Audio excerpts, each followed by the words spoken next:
Bwana Yesu asifiwe. Bwana Yesu apewe sifa. Amen. Mungu wa mbinguni akubariki, mtu wa Mungu ambaye umepata neema asubuhi ya leo kuwa mbele za Bwana, na ni wakati wa neno la Mungu ili tukaingie kwenye maombi. Lakini kabla ya yote nipende kumshukuru Mungu pia kwa nafasi na kwa kibali kutoka kwa viongozi, askofu mkuu, makamu askofu, maaskofu wote na wachungaji na uongozi wote wa Mito ya Baraka, kwa nafasi wanaoendelea kutupa ya kumtumikia Mungu kwenye madhabahu ya Mito ya Baraka. Bwana Yesu asifiwe sana. Tunao muda mzuri tu kuliangalia neno la Mungu, na asubuhi ya leo nataka nizungumzie habari ya nguvu itakayoleta mabadiliko katika maisha yako. Na hapo nyuma tuliangalia somo hili na tukaangalia vipengele kama 4, ikiwemo maombi yanayotanguliwa na sadaka. Tulisha kipengele hicho, nguvu itakayobadilisha maisha yako.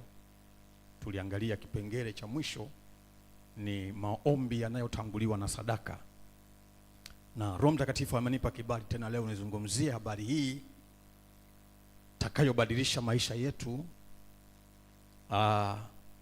kwa kuziangalia hizi aina ya sadaka zinazobadilisha au zenye nguvu ya kubadilisha maisha yetu. Bwana Yesu asifiwe sana. Kuna aina nyingi ya sadaka, na kila sadaka ina matokeo yake, ina nguvu zake. Napenda nizungumzie sadaka iliyobeba nguvu ya mabadiliko. Angalia kitabu cha Matendo ya Mitume sura ya 5 mstari wa 1 hadi ule wa 11. Matendo ya Mitume sura ya 5 mstari wa 1 hadi ule wa 11. Nataka nizungumzie aina ya sadaka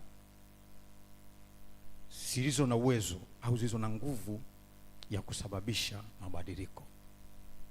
Tasoma kwa jina la Yesu. Lakini mtu mmoja jina lake Anania, pamoja na Safira mkewe, aliuza mali, akazuia kwa siri sehemu ya thamani yake. Mkewe naye akijua haya, akaleta fungu moja, akaliweka miguuni pa mitume. Petro akasema, Anania, kwa nini shetani amekujaza moyo wako kumwambia uongo Roho Mtakatifu na kuzuia kwa siri sehemu ya thamani ya kiwanja? Kilipokuwa kwako hakikuwa mali yako, na kilipokuwa kimekwisha kuuzwa thamani yake haikuwa katika uwezo wako? Ilikuwaje hata ukaweka neno hili moyoni mwako? Hukumwambia uongo mwanadamu, bali Mungu. Anania aliposikia maneno haya akaanguka akafa. Hofu nyingi ikawapata watu wote walioyasikia haya. Vijana wakaondoka wakamtia katika sanda, wakamchukua nje wakamzika.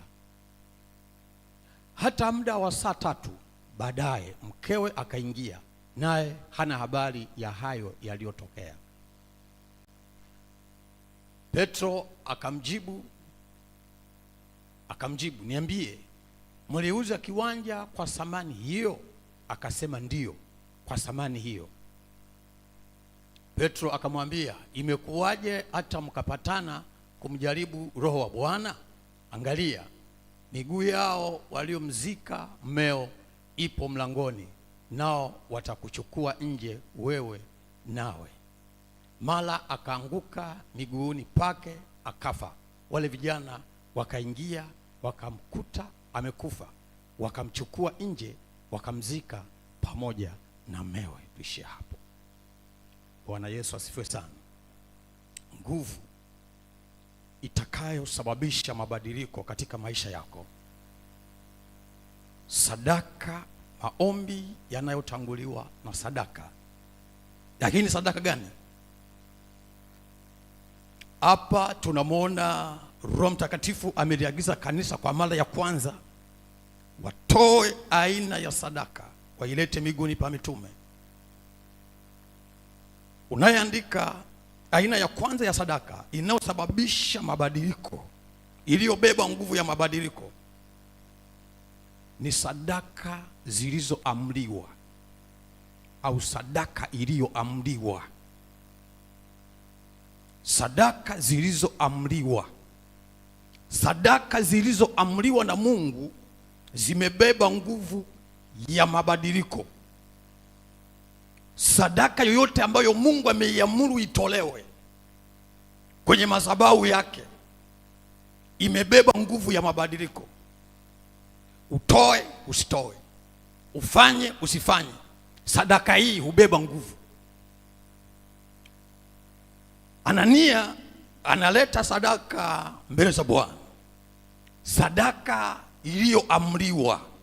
Watu wauze viwanja vyao, wauze mali zao, walete kwa Bwana. Anania akazuia kwa siri. Biblia inasema Anania alipozuia sehemu kwa siri, akaleta kiwango ambacho hakikuamriwa na Bwana. Biblia inasema Anania, pamoja na kwamba alitoa sadaka, lakini bado Anania alikufa. Kilichomuua Anania ni nini? Ni kwa sababu sadaka iliyokuwa imeamriwa kutolewa ilikuwa na nguvu ya mabadiliko. Bwana Yesu asifiwe sana. Hapa sio kina Petro walimwambia Anania, umesema uongo, kwa jina la Yesu na ufe. Walimwambia Anania, kwa nini moyo wako umejaa vitu vya ajabu? Haukumwambia uongo mwanadamu, umemwambia uongo Roho Mtakatifu. Umemwambia uongo aliyeamuru sadaka itolewe. Wakati wanaendelea kusema yale, ile sadaka ikaachilia matokeo kwa Anania, akaanguka akafa. Hata kina Petro waishangaa. Kilichoachilia matokeo nini? Ni sadaka. Sadaka iliyoamriwa ina matokeo.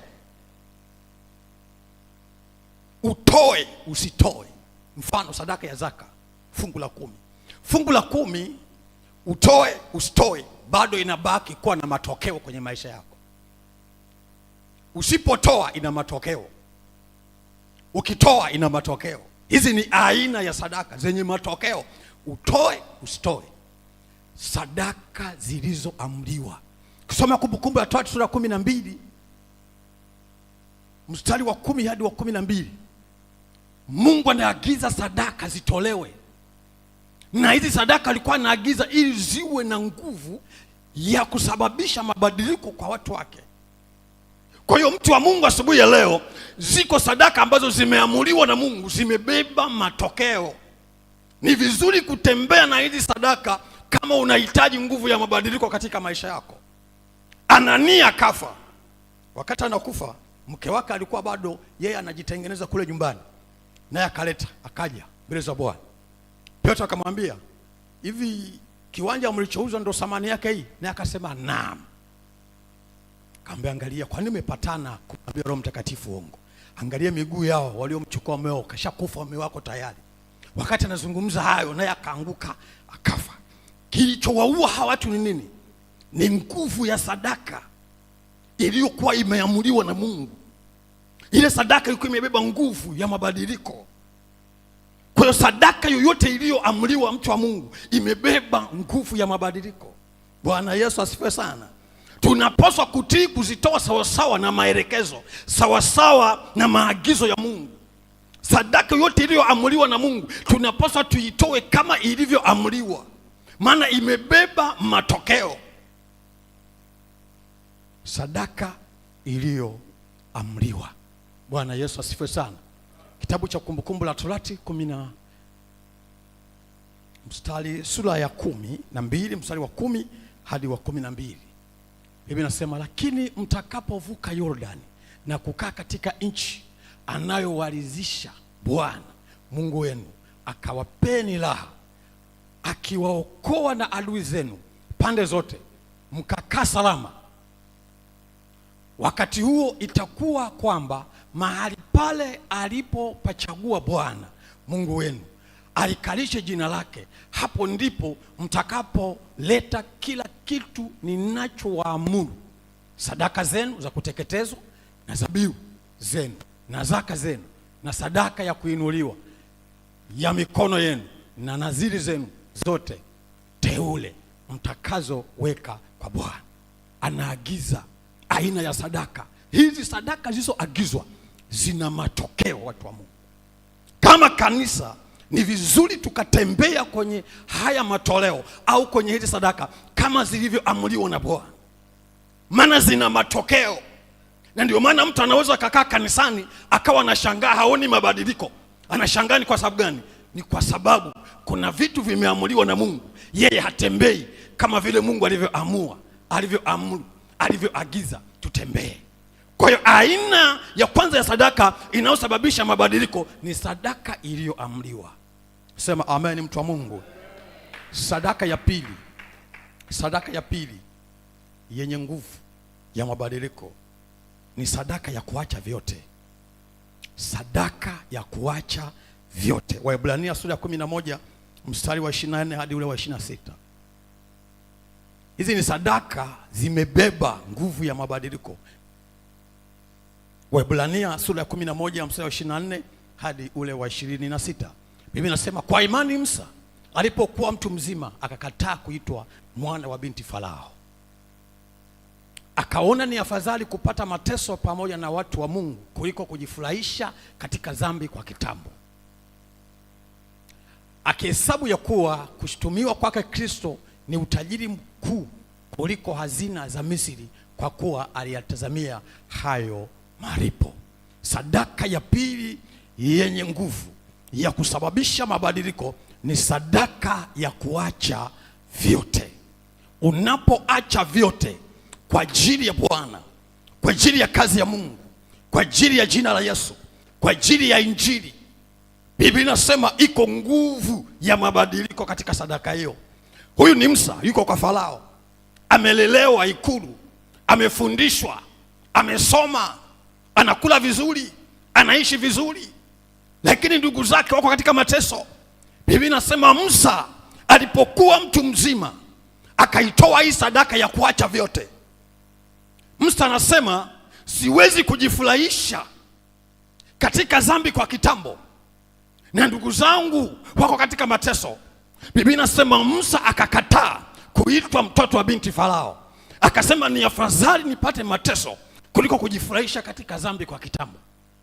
Sadaka ya kuacha vyote ina nguvu ya mabadiliko. Leo ukimsoma Musa anaitwa rafiki wake na Mungu, anaitwa mtu wa karibu na Mungu. Musa anafikia viwango hivi ni kwa sababu kuna vitu aliacha katika maisha yake. Kama Mkristo na mtu uliokoka, hii ni sadaka. Kuacha vyote ni sadaka. Kuna mtu mmoja katika kitabu cha Marko alimwambia Yesu, nifanye nini niurithi uzima wa milele?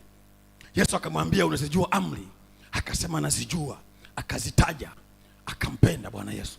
Akamwambia, umepungukiwa na sadaka ya kutokuacha vyote.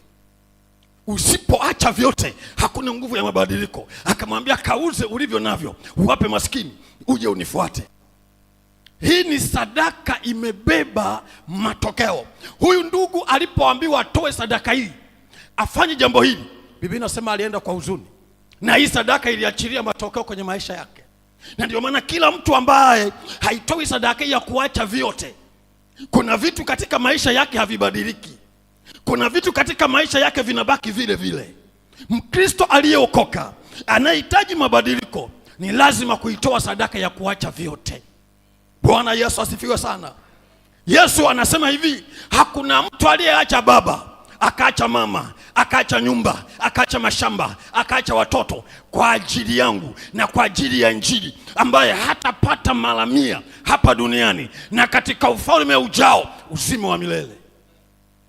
Unataka nguvu ya mabadiliko mara 100 hapa duniani, iko sadaka ya kuacha vyote kwa ajili ya Yesu, kwa ajili ya kazi ya Mungu, kwa ajili ya maisha matakatifu, kwa ajili ya kazi ya Mungu, kwa ajili ya Injili. Unaacha.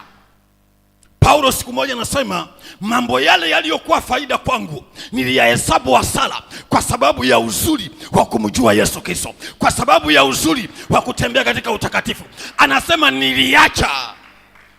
Kama kanisa lazima kuwe na vitu vya kuacha kama Mkristo, na hauachi kwa faida yako, unaacha kwa faida ya Mungu. Anasema aliyatazamia hayo malipo. Musa anasema ni afadhali nilipe gharama kubwa lakini sitakubali kutembea katika dhambi, nijifresh kwa kitambo. Bwana Yesu asifiwe sana. Sadaka ya kuacha vyote, hii imebeba mabadiliko. Lazima uache vyote. Asubuhi ya leo, hizi ni sadaka zimebeba mabadiliko katika maisha yetu. Acha. Kuna vitu vya kuacha kwa ajili ya Yesu na kwa ajili ya Injili. Bwana Yesu asifiwe sana. Ameahidi mara 100 hapa duniani na mbinguni. Hii ni sadaka ambayo itakusaidia sasa na baadaye, ya kuacha vyote. Bwana Yesu asifiwe sana. Asubuhi ya leo nataka tunapokwenda kumwomba Mungu, hebu hizi sadaka ziangalie kwa upana. Sadaka zilizoamriwa na Mungu, unatembea nazo vipi? Kila Mungu ameamuru tufanye, unakichukuaje? Unakichukuliaje? Kimebeba matokeo. Lakini pia kuacha vyote, lazima tufika hatua tuache. Nilikuwa namsoma Yesu, amefanya mambo makubwa hapa duniani, ni kwa sababu kuna vitu aliacha. Ukisoma kitabu cha Injili ya Yohana, anamwambia baba yake, naomba unirudishe katika utukufu ule niliokuwa nao mwanzo. Maana kuna utukufu aliokuwa nao Yesu mwanzo, ambao aliona sio vyema kushikamana nao, akaacha nao, akaamua aje abebe mwili. Kuna vitu aliacha. Leo tunaona amefanya mambo makubwa, anakaa kaburini, kaburi linamwachia, mauti inamwachia. Ni kwa sababu kulikuwa na sadaka ya kuacha vyote. Acha. Kuna vitu acha, mtu wa Mungu. Kuna vitu acha. Ni mwimbaji, kuna vitu acha. Ni mchungaji, kuna vitu acha. Unajua kuna watu unaweza kukuta ni mchungaji lakini bado hajaacha usengenyaji, na hautaona mabadiliko. Hautaona mabadiliko. Utamtumikia Mungu kama kuna vitu hautaacha kwa ajili ya Yesu. Lazima kuna vitu tunaacha kwa ajili ya Yesu. Asubuhi ya leo, hii ni sadaka imebeba mabadiliko. Simama kwa miguu yako.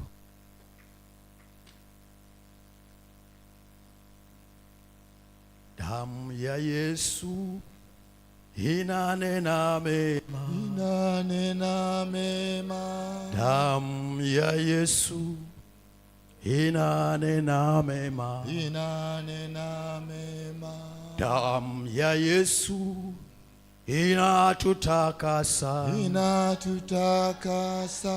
Damu ya Yesu inatutakasa, inatutakasa, inatutakasa, inatutakasa, inatutakasa, inatutakasa, inatutakasa, inatutakasa. Damu inatutakasa. Baba, tunakushukuru kwa sababu ya neno lako asubuhi ya leo. Wewe ni Mungu uliyeacha vyote, ukaacha enzi, ukaacha mamlaka, ukaacha heshima, ukavaa mwili wa mauti, mwili wa aibu, mwili wa kudharauliwa, ukatemewa mate, ukachapwa mijeledi, taji ya miba. Tunaona kuna vitu uliacha. Baba, tusaidie. Neema yako ikatufunike. Neema yako ikatufunike Bwana. Umeahidi nguvu ya mabadiliko. Tubadilishe Bwana. Badilisha mioyo yetu, nafsi, mwili, maisha yetu. Badilisha watoto wako. Asubuhi hii Yesu, kwa ni asubuhi ya samaki kwa topo. Asante Bwana Yesu. Amen. Amen. Mshangilie Bwana Yesu kwa makofi. Amen. Basi tutaingia kwenye maombi ya mapatano. Mama, tuombe kwa ajili ya taifa la Israeli. Baba, tuombe kwa ajili ya kanisa ulimwenguni kote. Baba, katika jina la Yesu, tunakushukuru asubuhi ya leo, tunakutukuza. Asante kwa matendo yako makuu. Tunaingia kwenye maombi ya mapatano Bwana. Tunaomba kwa ajili ya kanisa ulimwenguni kote. Liponye kanisa lako Mfalme, ulilolinunua kwa gharama ya damu yako. Bwana Yesu, liponye kanisa lako. Wako